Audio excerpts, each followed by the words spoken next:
জি বাংলার আসন্ন নতুন ধারাবাহিক কমলা নিবাস নিয়ে ইতিমধ্যেই দর্শকদের মধ্যে তুমুল আগ্রহ তৈরি হয়েছে। আর সেই ধারাবাহিকেই এবার গুরুত্বপূর্ণ চরিত্রে দেখা যাবে জনপ্রিয় অভিনেতা মৃত্যুঞ্জয় ভট্টাচার্যকে। অনেকেই তাকে চেনেন চিরদিনই তুমি যে আমার ধারাবাহিকের হিন্দোল চরিত্রের জন্য। সেই চরিত্রে অভিনয় করেই তিনি দর্শকদের মন জয় করেছিলেন। নতুন খবর অনুযায়ী কমলা নিবাস ধারাবাহিকের একটি গুরুত্বপূর্ণ ভূমিকায় থাকবেন মৃত্যুঞ্জয়। যদিও তার চরিত্রটি ঠিক কেমন হবে তা নিয়ে এখনও পুরোপুরি খোলসা করা হয়নি। তবে প্রোমো সামনে আসার পর থেকেই দর্শকদের কৌতূহল বেড়েই চলেছে।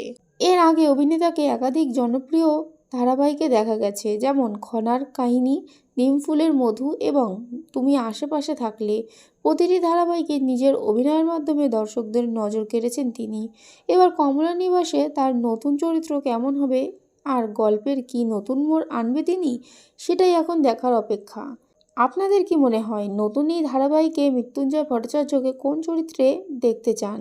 কমেন্ট করে জানাতে ভুলবেন না। ভিডিওটি ভালো লাগলে লাইক, শেয়ার ও চ্যানেলটি সাবস্ক্রাইব করতে ভুলবেন না।